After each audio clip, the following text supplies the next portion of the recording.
나를 웃게 하십니다. 김양재 지음 두란노. 프롤로그.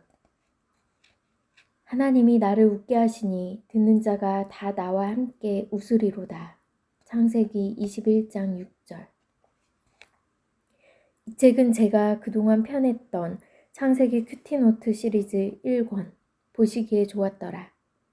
2권 그럼에도 살아냅시다. 3권 너는 복이 될지라.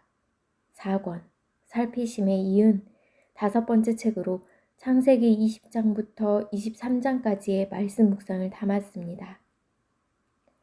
창세기 20장은 아브라함이 자기 목숨을 부지하기 위해 아비멜렉에게 사라를 누이라 속임으로 아비멜렉이 사라를 데려가는 데서부터 시작됩니다.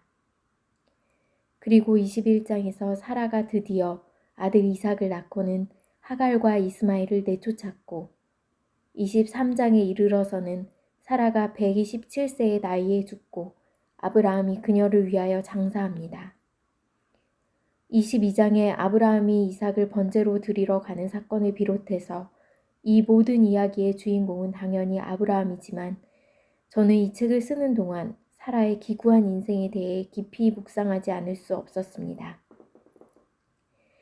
하나님은 아브라함에게 그녀가 여러 민족의 어머니가 되게 하리라고 약속했습니다.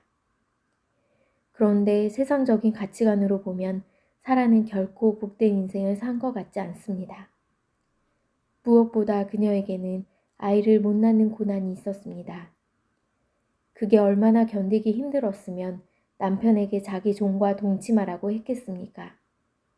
우리 문화로 치면 시댁의 대를 잇기 위해 살신성인의 자세로 남편에게 첩까지 허락한 것입니다. 게다가 경수도 끊어진 지 오래인 90세에 하나님의 은혜로 아들 이삭까지 낳아 아브라함이 영적 대물림을 할 수 있게 했습니다. 그런데 정작 그 남편 아브라함은 어떠했습니까? 그는 자기 목숨 하나 부지하겠다고 아내를 누이라고 속이고 아비멜렉에게 바칩니다. 그런데 더 큰 문제는 남편 아브라함이 이런 일을 처음 한 것이 아니라는 사실입니다. 이 부부가 가나안 땅에 기근이 들어 애굽으로 갔을 때도 그랬습니다. 아리따운 아내 때문에 자기가 죽임을 당할까봐 사라를 누이로 속여 바로의 궁으로 보내고 심지어 재물까지 챙겼던 남편입니다. 내 남편, 내 배우자가 한 번도 아니고 2번씩이나 이런 일을 한다면 여러분은 어떻게 하시겠습니까? 당장이라도 이혼해야 하지 않겠습니까? 이런 남편을 어찌 믿고 살아가겠습니까? 그럼에도 사라는 참 순종을 잘한 것 같습니다. 그렇게 2번이나 남편에게 배신을 당하면서도 남편에게 대들거나 따졌다는 기록이 전혀 없습니다. 남편이 자신을 돈으로 받고 팔아 넘기든지 그저 뇌물로 바치든지 묵묵히 순종했다는 것입니다. 아브라함이 아들 이삭을 번제로 바치겠다고 데리고 갈 때도 그랬습니다. 90세에 얻은 아들, 귀하기 귀한 아들을 번제로 바치려고 데리고 가면서도 아이 엄마인 사라에게 이런 방구도 하지 않은 남편입니다. 동의를 구하기는커녕 의논했다는 기록도 한 줄 없습니다. 게다가 사라가 그 아들을 어떻게 키웠다는 기록도 없습니다. 문제 많은 남편은 말없이 섬기고 연약하기 짝이 없는 자식을 말없이 양육하다가 127세에 가나안 땅 헤브론, 곧 기럇 아르바에서 죽어 장사되었다고 합니다. 헤브론은 약속의 땅입니다. 사라는 죽으면서도 아브라함에게 하늘의 시밀권을 상기시켜준 믿음의 여인이 되었습니다. 수틀어지면 남편에게 이혼장을 들이미는 이 시대의 아내, 자식 좋은 대학 보내려고 별짓 다 하는 이 시대의 엄마들과 너무 비교되지 않습니까?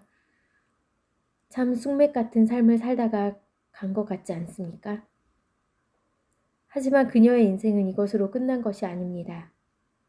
몸은 죽어 장사되었어도 영은 영원히 살아 지금까지도 그 이름이 드높여집니다.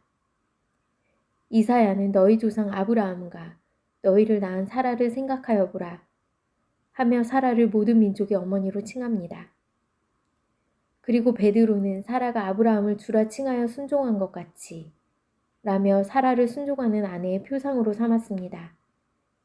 또한 히브리서 기자는 믿음으로 사라 자신도 나이가 많아 단산하였으나 잉태할 수 있는 힘을 얻었으니 이는 약속하신 이를 미쁘신 줄 알았음이라고 기록했습니다. 하나님은 그녀의 믿음을 보시고 말씀하신 대로 사라를 돌보시고 사라에게 행하셨습니다. 그러므로 사라 또한 하나님이 나를 웃게 하시니 듣는 자가 다 나와 함께 웃으리로라 고백했습니다. 내가 지금 처해 있는 삶의 환경이 어떠하든 오직 사라와 같이 말씀에 묵묵히 묵상하여 나를 웃게 하시는 하나님을 만나는 여러분이 되기를 소원합니다. 2019년 10월 우리들 교회 담임 목사 김영재